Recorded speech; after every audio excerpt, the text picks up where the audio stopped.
सत श्री अकाल। स्वर्गीय अमरजीत सिंह शाही जिंदाबाद।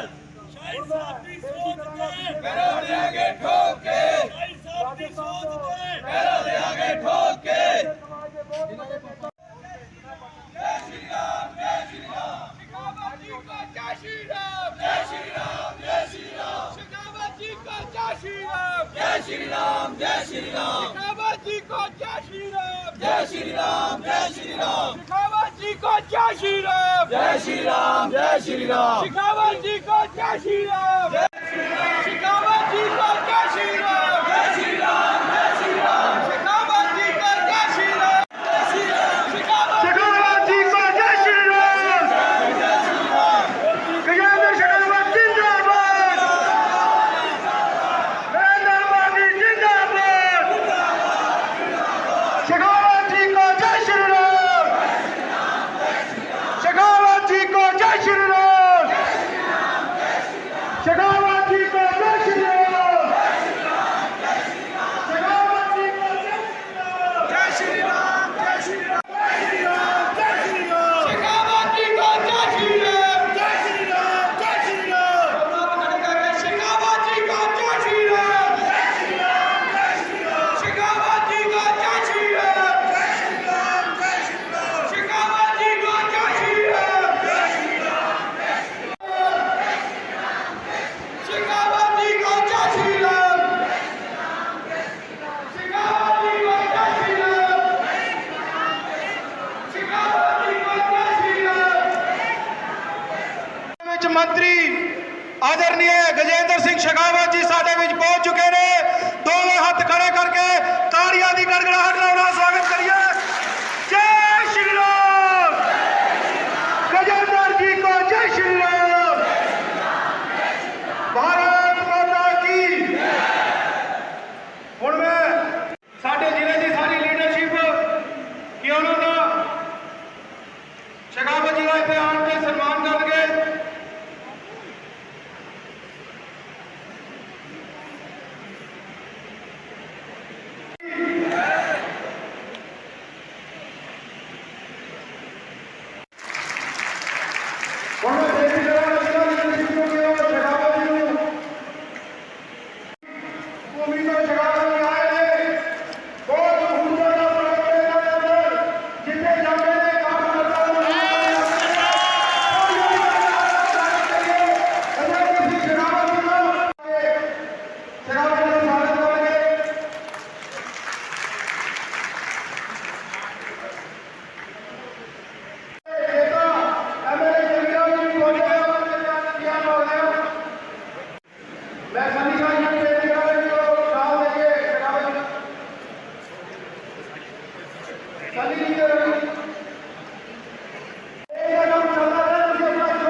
शक्ति एवं बंधु सारे मेरे को नमस्कार। जय श्री राम। दोनों जय जय श्री राम। आज सारे केंद्रीय जल संसाधन मंत्री के अंदर और सारे इलाके के लोग देश भर के लोग सारे प्यार करने वाले मैं एक दो नीतियां करनी है भाषण भी देना भाषण में उन्हें भाषण तक दे दो दे सकते हैं भाषण दे सकते हैं। मैं सिर्फ इनको गल करनी कि नरेंद्र मोदी जी ने आप मजबूत कर ये चुनाव जोड़ा एक अलग तरह का चुनाव है। पार्लीमेंट दिया वोटा से अगे भी पाते रहे हैं, लेकिन इस वोट की बहुत अहमियत है। ये वोट जी तकलीफ है या अपने साथियों को सरकारों को खुआनी है, कोई महत्वपूर्ण इस वोट ने देश का भविष्य बनाना, इस वोट ने साड़िया 4-5 पीढ़ियां आने वाली का भविष्य बनाना। ये असं चाहते हैं कि साढ़े देश में अमन शांति रहे। वोट जी अधिकार सिर्फ नरेंद्र मोदी जी का हो किसी का मिलेगा। अगर हमें वोट पाओ, लेकिन को अधिकार वोट आए कि आप नरेंद्र मोदी जी ने जो पूरा करवाओ देखते हुए एक पाइयों हो रहा है कि एक पार्टी की सरकार थी, भारतीय जनता पार्टी और एनडीए की मजबूत सरकार थी, कोई गठबंधन की सरकार नहीं थी। गठबंधन की सरकार थी भारतीय संविधान वाजपेयी की देखी, लेकिन अपने काम पूरे नहीं कर सकती क्योंकि गठबंधन थी। सारिया गल्लां एक पासे रख के गठबंधन चलाया, लेकिन हुण गठबंधन की सरकार नहीं बन रही, मजबूत भारतीय जनता पार्टी और एनडीए की सरकार बन रही है। असी देश वास्ते काम करना है, ये वोट ने देश वास्ते काम करने लिए वोट देनी है और आने वाले भविष्य वास्ते वोट देनी है। और मेरी एक बेनती जरूर है कि जिस तरह बाहर दी स्टेटा पोलिंग हो रही है, असी पंजाब के लोग सारे होशियार है, नाले साडा जिला भी हुशियारपुर को आता है, हुशियार लोग है तो हुशियारपुर है कि साडियां वोटां घट्टो घट 90% पोल हुई है। जे किसी का 4 वोटां 5 वोटां वो सारिया वोटां पोल होनी, ये नहीं कि 2 वोटां पोल हो गई मैं बाकी कहती की जरूरत है। ये वोट देश के भविष्य वास्ते है।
सुबह का कार्यक्रम था, थोड़ा लंबा हो गया और उसके कारण से मुझे आपके पास पहुंचने में थोड़ा विलंब हुआ, लेकिन फिर भी आप सब लोगों ने इतनी बड़ी संख्या में उपस्थित होकर के जो भारतीय जनता पार्टी का हौसला बढ़ाया है, भारतीय जनता पार्टी के समर्थन में यहाँ एकत्रित होकर के आप लोगों ने इस भरोसे को और अधिक मजबूती प्रदान की है। होशियारपुर में एक बार फिर हम कमल खिलाने वाले हैं, इसके लिए आप सबका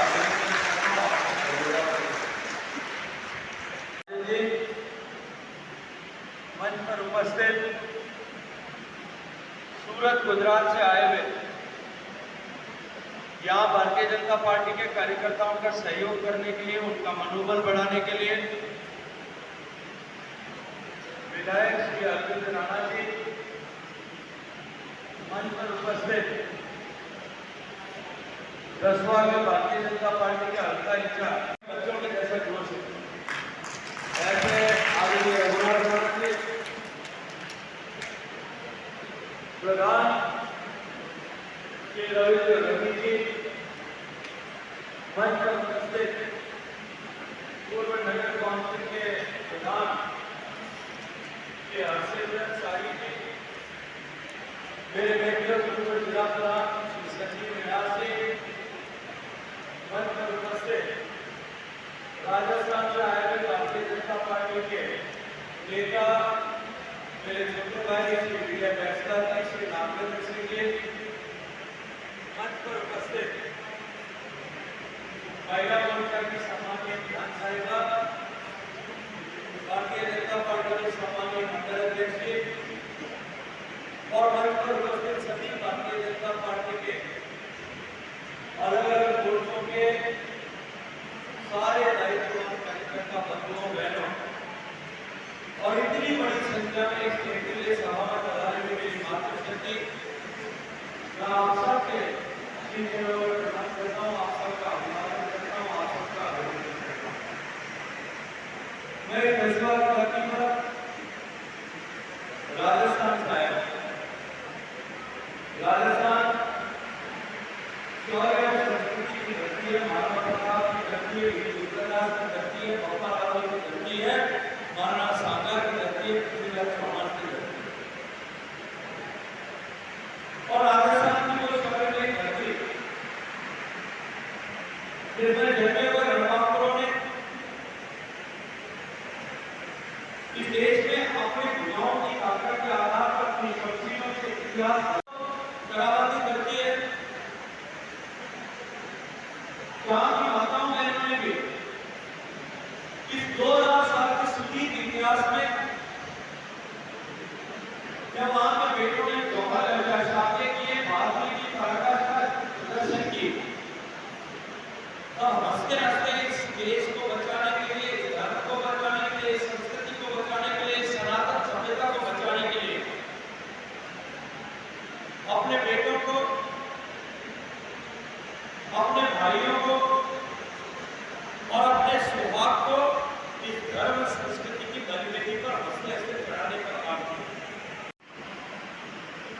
कि मृत्यु के बाद में भी कोई मेरी देह को अपवित्र न कर सके, कोई मेरी देह को न छू सके। इसको लेकर के अनेक अनेक इतिहास में ऐसे वाक्य दर्ज है। रानी पद्मावती का नाम आपने सुना होगा, लेकिन अनेक ऐसे वाक्य दर्ज है जब उन्होंने सामूहिक रूप से अग्नि में स्नान करके अपने शरीर की रक्षा तो की थी, लेकिन साथ साथ में आने वाली पीढ़ियों में भी सनातन के प्रति लड़ाने के लिए, धर्म के लिए, घर के मान्यताओं के लिए, संस्कृति के मान्यताओं के लिए, गाय गंगा गौरी गीता गायत्री इन सब की रक्षा के लिए, इनकी सम्मान की रक्षा के लिए लड़ने का जज्बा निरंतर बना रहे, उनके दिल में ये आग निरंतर जलती रहे, इसके लिए उन्होंने हंसते हंसते जल करके मर जाना स्वीकार किया। मैं उस राजस्थान की धरती से आकर के आज यहाँ जब देश में सनातन और सनातन के विरुद्ध दो अलग अलग ताकतों के बीच में एक चुनाव का समय हुआ है, क्योंकि अब समय बदल गया है, समय परिवर्तित हो गया है। अब युद्ध प्रत्यक्ष रूप से तलवारों में बंदूकों से नहीं लड़े जाते, अब विचारों के युद्ध जो है वो इस लोकतंत्र में मतों के द्वारा लड़े जाते हैं। पहले राजा वो होता था जो रानी या महारानी के गर्भ से पैदा होता है, आज राजा वो होता है जो मर्द बेटी से तय होता है। गांव का सरपंच कौन बनेगा, प्रधान कौन बनेगा, वो गांव के लोग अपने मतों के अधिकार से तय करते हैं। क्षेत्र का विधायक कौन बनेगा, ये आप सब लोग अपने मत का अधिकार प्रयोग करके उस मत के द्वारा तय करते हैं, और आपके मत से चुनाव विधायक जो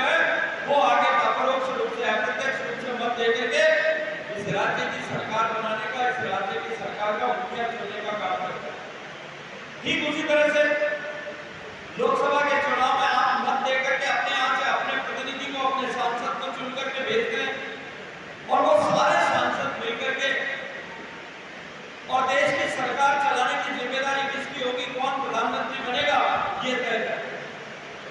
मैं आज आपसे एक बात पूछना चाहता हूं, ये चुनाव के समर में जब दो तरह की ताकतें आमने सामने खड़ी हुई, एक नरेंद्र मोदी जी के नेतृत्व में भारतीय जनता पार्टी का पक्ष है और दूसरी तरफ ऐसा कहते हैं, मैं नहीं कह सकता आधिकारिक रूप से कि नेतृत्व किसका होगा, क्योंकि ये जो गठबंधन बना है वो गठबंधन ऐसे लोगों का गठबंधन है जिनका कोई नेता नहीं। जब पहली बार इस गठबंधन की मीटिंग हुई थी तब तो फोटो उठा करके देखिए और उसके बाद की जितनी मीटिंग हुई है उसमें अलग अलग तरह के चेहरे नजर आएंगे, अलग अलग जगह पर खड़े हुए नजर आएंगे, अलग अलग भूमिका में बात करते हुए नजर आएंगे, क्योंकि ये ऐसे लोगों का गठबंधन है जो किसी न किसी भ्रष्टाचार के केस में फंस करके जेल से बेल में बाहर आकर के आज उस गठबंधन का हिस्सा बने।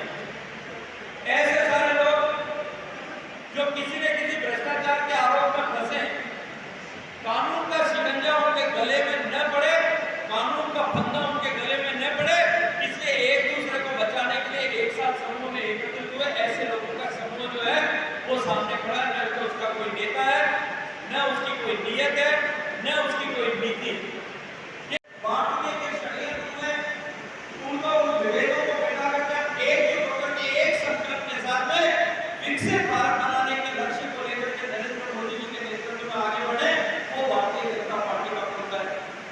और सामने दूसरी तरफ कांग्रेस पार्टी उसके साथ में खड़ा हुआ ऐसे लोगों का गठबंधन है जो केवल अपनी जेबें भरने के लिए सत्ता की कुर्सी में आगे आना चाहते हैं, एक परिवार या कुछ परिवारों की प्रतिष्ठा किसी तरह से ये एक प्रकार सत्ता का सुख भोगने की कामना रखते हैं। एक तरफ भारतीय जनता पार्टी का कुंडा है जो अन्नदाता किसान है।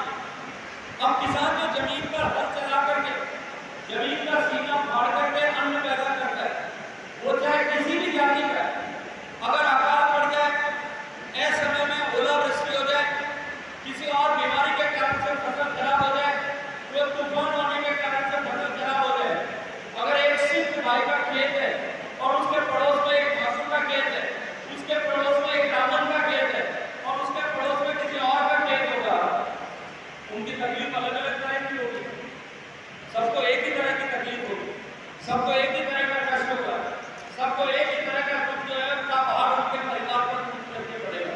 इसलिए मोदी जी कहते हैं कि देश का किसान चाहे वो किसी भी जाति वर्ग से आता हो, वो सब एक जाति है क्योंकि उनका कष्ट एक जैसा है। और दूसरी जाति वो जाति है महिलाओं की जाति। देश की महिलाएं चाहे वो किसी भी जाति से आती हो, किसी भी वर्ग और संवर्ग से आती हो, उनका मान, उनकी प्रतिष्ठा, उनकी इज्जत और उन सबको बढ़ाने के लक्ष्य के साथ में काम करना एक ही तरह का विषय होना चाहिए। देश के किसी भी जाति से, किसी भी परिवार से, किसी गरीब की बेटी हो चाहे किसी अमीर की बेटी हो, उस बेटी की प्रतिष्ठा, मान, सम्मान और गरिमा के साथ में किसी तरह का समझौता न हो, इस लक्ष्य के साथ में माताओं बहनों की सेवा करने वाले नरेंद्र मोदी जी की भारतीय जनता पार्टी। लोग कहते हैं कि मोदी को भगाओ, मोदी कहता है महिलाओं का सम्मान और मान बढ़ाओ, वो विपक्ष के लोग कहते हैं मोदी को भगाओ, मोदी कहता है किसानों की आमदनी को दुगना करके आमदनी को बढ़ाओ, वो कहते हैं मोदी को भगाओ। अब निर्णय आपको करना है कि आपको कौन से पक्ष के साथ में जाना है। पिछले 10 साल में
यहाँ तो गरीबों के घर तक पहले भी बिजली पहुंची, लेकिन मैं जिस क्षेत्र से आता हूँ राजस्थान में, रेगिस्तान का प्रदेश है, दूर एक एक खेत में एक एक गाड़ी में लोग रहते हैं, बड़े बड़े जिले में बहुत थोड़े से लोग रहते हैं, लोगों के घर तक बिजली नहीं पहुंची थी।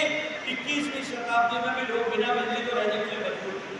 नरेंद्र मोदी जी का संकल्प कि 1000 दिन में देश के हर घर तक बिजली पहुंचाएंगे, 4 करोड़ गरीबों के घर तक बिजली पहुंची, 18,000 अंधेरी पंचायतों तक बिजली पहुंची। माननीय प्रधानमंत्री जी का संकल्प कि देश के हर गरीब माता बहन को उसके घर में गैस का चूल्हा होना चाहिए, गैस का सिलेंडर उसके घर तक पहुंचना चाहिए। प्रधानमंत्री जी का ये संकल्प था। पिछले 10 साल में 11 करोड़ माताओं बहनों के घर तक गैस का चूल्हा पहुंच करके देश के हर घर तक गैस का कनेक्शन पहुंचाने का काम किया। माननीय नरेंद्र मोदी जी का संकल्प था कि देश की आजादी के इतने साल बीत जाने के बाद में भी, जब 2014 में उनकी सरकार बनी थी, तब देश में 62% परिवार ऐसे थे जिनके पास सामान्य शौचालय की सुविधा नहीं। माताओं बहनों को नित्य प्रतिदिन अपनी गरिमा के साथ समझौता करना पड़ता है। आप कल्पना करके देखिए, जो शहर में निवास करने वाले लोग हैं, अपने घर से एक दिन शौचालय को बंद करके देख लीजिए, आप केवल कल्पना करके आपकी जो है वो रोंगटे खड़े हो जाएंगे, आप सिहर जाएंगे। महिलाओं को नित्य प्रतिदिन समझौता करना पड़ता है, या तो सूर्योदय से पहले उठना होता था या सूर्यास्त का इंतजार करना होता था। आजादी के बाद में इतनी सरकारें आई, इतने प्रधानमंत्री बने, किसी ने महिलाओं के इस दर्द के बारे में कभी सोचा नहीं। नरेंद्र मोदी जी की सरकार बनी, उन्होंने कहा हर घर में शौचालय बनना चाहिए। देश में 12 करोड़ शौचालय बना करके देश को खुले में शौच से मुक्त करके देश के हर घर तक शौचालय माताओं बहनों को जो गरिमा के साथ समझौता करना पड़ता है, उसका समाधान करना चाहता और उससे आगे बढ़कर के और आप सब किसान यहाँ बैठे, आपके खाते में साल में 3 लाख में 2-2 हज़ार रुपए मिला करके 6,000 रुपए पहुंचते कि नहीं पहुंचते। उसके लिए आपको किसी पटवारी के पास जाना पड़ता है, आपको किसी से दस्तखत करवाना पड़ता है। कल्पना कीजिए अगर बैंक के खाते मोदी ने नहीं खोले होते और आपको 6,000 रुपए देने के लिए अगर अधिकारियों के पास में जाना होता, प्रधान के पास जाकर के दस्तखत कराने की जरूरत पड़ती, तो क्या 6,000 रुपए आपको मिल सकते थे क्या? वो कभी 6,000 आपके पास पहुंच सकते थे क्या? मोदी एक झटका दबाता है, सीधा आपके खाते में पैसा पहुंचा है, चाहे वो गैस सब्सिडी का पैसा हो या किसी और राहत सहायता का पैसा हो। देश की सरकार के द्वारा भेजा गया 24 लाख करोड़ रुपए इन खातों के माध्यम से गरीबों के खाते में आज पहुंच रहा है और सीधा पिछले 10 साल में पहुंच चुका है। माननीय मोदी जी ने तय किया कि देश के पानी लाने की जरूरत है। आज पिछले 4 साल के इस कालखंड 2 साल कोरोना में बीत गए, लेकिन उसके बाद में भी 8 लाख करोड़ रुपए का बजट खर्च करके आज देश में ये हालात बने। पंजाब में एक भी घर ऐसा नहीं बचा जिसमें पानी लेने के लिए घर से बाहर जाना पड़ता हो। इस 10 साल में 250 करोड़ रुपए की योजना बनाई और यहाँ के हर घर तक पानी पहुंचाने के लिए काम किया। पंजाब का हर घर तक पानी पहुंचा है, गुजरात में हर घर तक पानी पहुंचा है, हरियाणा में हर घर तक पानी पहुंच गया, तेलंगाना में हर घर तक पानी पहुंच गया, हिमाचल में हर घर तक पानी पहुंच गया, अरुणाचल में पानी पहुंच गया, मणिपुर में हर घर तक पानी पहुंच गया, झारखंड में हर घर तक पानी पहुंच गया। देश के 14 प्रदेश में जिनमें हर घर तक पानी पहुंच गया। और देश में परिवर्तन लाने वाले लोग हैं और दूसरी तरफ गरीब के हाथ का भ्रष्टाचार का पैसा लूटने वाले लोग। एक तरफ नरेंद्र मोदी जी की भारतीय जनता पार्टी है जो ये कहती है कि देश के संसाधनों पे, देश के पैसे का पहला अधिकार अगर किसी का है तो वो देश के गरीब का है, देश के दलित का है। और दूसरी तरफ ये कांग्रेस पार्टी है जो ये कहती है कि देश के संसाधनों पर पहला अधिकार अगर किसी का है तो वो मुसलमान का है, अल्पसंख्यकों का। आज उससे आगे बढ़कर के उन्होंने अपने घोषणा पत्र में किस तरह का लिखा है कि आज आप और हम सब मिलकर के जो पैसा एक पैसा जमा जोड़ करके जो संपत्ति अर्जित करते हैं, उन्होंने ये लिखा है कि उस संपत्ति में से भी आदमी की मृत्यु होने के बाद में 50% पैसा उसके बच्चों को मिलना चाहिए और 50% पैसा जो है वो अल्पसंख्यकों में बांट दिया जाए। हमको एक बार चिंता करने की आवश्यकता है, विचार करने की आवश्यकता है कि हम इन दोनों में से किस पक्ष के साथ में खड़े हैं। देश में 10 साल में बहुत कुछ हुआ, लेकिन आपकी बार का चुनाव होगा तो कामकाज का चुनाव, आपकी बार का चुनाव बड़े फैसलों का चुनाव। आपने देखा होगा माननीय प्रधानमंत्री नरेंद्र मोदी जी ने भारतीय जनता पार्टी का जो संकल्प, जब बीजेपी बनी थी उसके पहले जनसंघ पार्टी हुआ करती थी। जो बुजुर्ग लोग बैठे हैं उनको ध्यान होगा, ये वाली पार्टी होती थी जनसंघ, संसद के जमाने से हमारा संकल्प ये था कि जब जनता हमको मौका देगी, इतना बहुमत देगी, हम इस 370 की धारा को हटा देंगे। 370 की धारा आपके पड़ोस में कश्मीर है। कश्मीर में किस तरह के हालात थे? 48,000 लोग कश्मीर में इस आतंकवाद की भेंट चढ़ गए, जिसकी जड़ जो है वो 370 की धारा है। भारत का कानून वहां लागू नहीं था, भारत के संविधान में पूरी तरह से लागू नहीं था। एक देश में 2 तरह के संविधान लागू थे और ये पाप कांग्रेस पार्टी ने किया। नरेंद्र मोदी जी ने जब 2019 में इसको मिटाने के लिए बिल लेकर के आए, मुझे याद आता है उस समय आतंकवादी इस तरह की धमकियां दे रहे थे, अगर 370 से छेड़छाड़ की तो देश में खून की नदियां बह गए। उन्होंने धमकियां दी कि देश में आतंकवाद की लपटें बढ़ जाएंगी, देश आतंकवाद की आग में झुलस जाएगा। और वो महबूबा मुफ्ती मोहम्मद कह रही थी कि भारत के कश्मीर का दरवाजा हम पाकिस्तान अधिकृत कश्मीर की तरफ खोल देंगे। और शायद वो भूल गए कि ये नरेंद्र मोदी जी का भारत है। भारत की तरफ आंख उठाकर देखने वाले की आंख लगाने की ताकत है भारत में। एक भी गोली चलाने की आवश्यकता नहीं पड़ी, एक भी बंदूक की गोली चलाए बिना वो 370 की धारा हमेशा हमेशा के लिए समाप्त मंदिर बनना चाहिए। 500 साल पहले जब बाबर के सेनापति मीर बाकी ने भगवान राम का वो मंदिर तोड़ा था, उस दिन से भारत के लोग उसके लिए संघर्ष कर रहे हैं। 450 साल के इतिहास में 70 बार लड़ाई हुई और उस 70 बार की लड़ाई में 3 लाख लोगों ने अपनी कुर्बानी दी कि वो राम जी का मंदिर जो है वहां अयोध्या में बनना चाहिए। वो बनना चाहिए था कि नहीं बनना चाहिए था? मैं अयोध्या में राम जी का बनना चाहिए था कि नहीं बनना चाहिए था? अयोध्या में राम जी का मंदिर बनना चाहिए था। न्यायालय में हम संघर्ष कर रहे थे, ये कांग्रेस पार्टी के लोगों ने लिख करके न्यायालय में ये दिया कि राम तो हुआ ही नहीं। राम तो तुलसीदास जी ने कहानी लिखी है, रामायण एक कहानी है, उस कहानी में लिखा हुआ है, वो तो केवल कहानी का पार्ट है, फिल्म का एक्टर मात्र है, राम कोई हुआ नहीं। वो राम जिसको बचाने के लिए, जिसके मंदिर को वापस बनाने के लिए देश के हर वर्ग जाति संपर्क के लोगों ने लड़ाई की।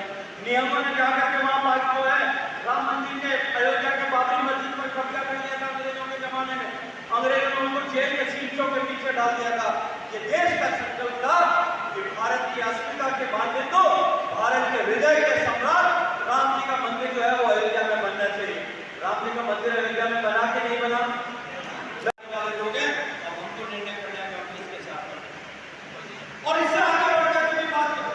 ये चुनाव राम के नाम का नहीं है, ये चुनाव जो है काम और काज का चुनाव भी नहीं है, ये चुनाव हमारी सनातन संस्कृति के मान और सम्मान का चुनाव। एक तरफ नरेंद्र मोदी जी के नेतृत्व में काम करने वाली भारतीय जनता पार्टी है, जो सनातन संस्कृति के मानवित को हमारी गाय, हमारी गौ माता, हमारी गंगा नदी, हमारी गीता, हमारा ज्ञान, हमारे गायत्री, हमारे देवपीठ और हमारा आयुर्वेद, हमारा योग, हमारी संस्कृत, हमारी जीवन पद्धति, हमारी खेती की जैविक खेती पद्धति, इन सब का मान और सम्मान पूरी दुनिया में बढ़ाने के लिए काम करें। और दूसरी तरफ ये कांग्रेस पार्टी के लोग हैं, इनके साथ में खड़े हुए लोग हैं, चाहे कांग्रेस पार्टी के राष्ट्रीय अध्यक्ष खड़गे का बयान उठा करके देख लीजिए, कांग्रेस पार्टी के बड़े नेता पी चिदंबरम और उनके बेटे का बयान उठा करके देख लीजिए, चाहे उत्तर प्रदेश में जो इस गठबंधन के हिस्सेदार पार्टी है उसके नेता स्वामी प्रसाद मौर्य का बयान उठा करके देख लीजिए,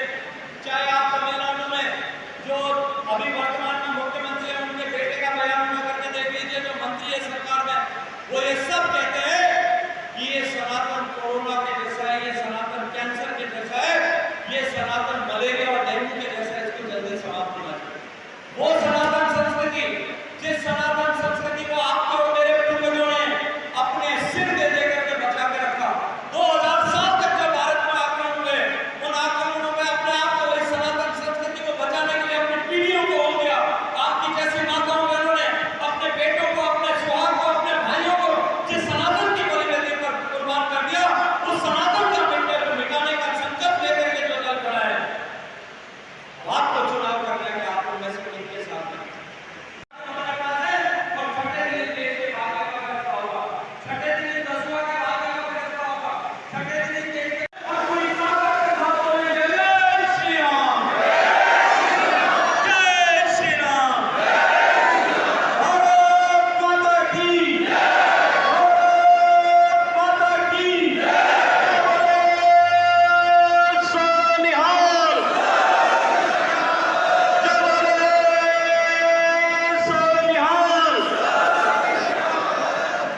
वीडियो बना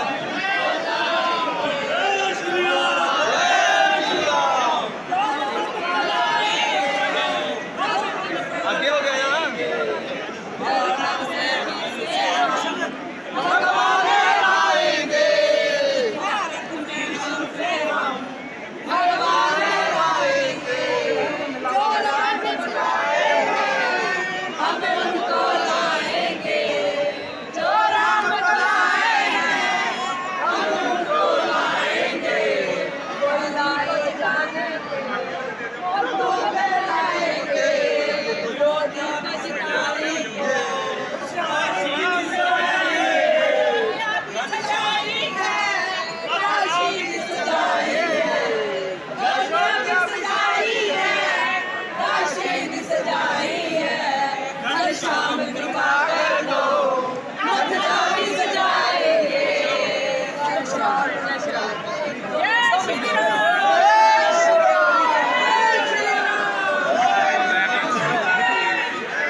परिवर्तन है। देश के गरीब के घर में शौचालय बना, गरीब को घर मिला, गरीब के घर में बिजली पहुंची, गरीब के घर में गैस का चूल्हा पहुंचा, गरीब के घर तक पानी पहुंचा, गरीब किसान को किसान सम्मान निधि मिलने लगी। जो कुछ गरीब के घर में होता है वो नरेंद्र मोदी जी जो करते हैं वो राहुल गांधी को दिखाई नहीं देता। न जो देश का विकास होता है, देश की सड़कें बनती है, देश में एयरपोर्ट्स बनते हैं, देश में रेलवे स्टेशंस बनते हैं, देश में नए रेल ट्रैक्स बनते हैं, देश में प्रधानमंत्री ग्राम सड़क योजनाएं बनती है, और उनके कारण से जो रोजगार सृजित होता है, देश का इंफ्रास्ट्रक्चर डेवलपमेंट होता है, वो राहुल गांधी को दिखाई नहीं देता। देश में 300 मेडिकल कॉलेजेस से 700 मेडिकल कॉलेज बन जाते हैं, देश में 6 एम्स से 25 एम्स बन जाते हैं, देश में IITs की संख्या बढ़ जाती है, ट्रिपल IITs की संख्या बढ़ जाती है, वो राहुल गांधी को दिखाई नहीं देता। राहुल गांधी को जो कुछ दिखाई देता है वो राम मंदिर इसलिए दिखाई देता है कि वो उस पॉलिटिकल पार्टी के पुरोधा हैं जिसने भगवान राम के अस्तित्व को नकारने का काम किया था। और अब जब राम के काम का प्रहार आता है तब वो कुर्ते के ऊपर जनेऊ पहन कर, उल्टी जनेऊ पहन करके अपने आप को हिंदू घोषित करने की कोशिश करता है। पार्टी का पंजाब और देश में भविष्य समाप्त हो चुका है। ये गुब्बारा फूटने वाला है। ये 4 तारीख को ये पटकथा ऑलरेडी लिखी जा चुकी है। 4 तारीख को ये फिल्म रिलीज होने वाली है। एक तरफ कांग्रेस सरकार इंडिपेंडेंट, देखिए मैं तो ये मानता हूँ और आपको धरातल की रिपोर्ट के आधार वीडियो बना लें। आप अपने चैनल के लोगों को यूज़ करके भी देखिएगा। आम आदमी पार्टी कांग्रेस की बी टीम बन चुकी है और आधे से ज़्यादा लोकसभा क्षेत्रों में उनके जो प्रत्याशी हैं उन्होंने नियोजित रूप से कांग्रेस के लिए कांग्रेस के साथ में होस्टाइल कर दिया, अपने आप को सरेंडर कर दिया है, चुनाव का प्रचार बंद कर दिया है, काम बंद कर दिया है, सिर्फ औपचारिकताएं पूरी कर रहे हैं। जिस दिन रिजल्ट आएगा उस दिन देखिएगा आम आदमी पार्टी के इस पंजाब से और देश से विदाई का जो है वो सूत्रपात 4 तारीख को हो जाएगा।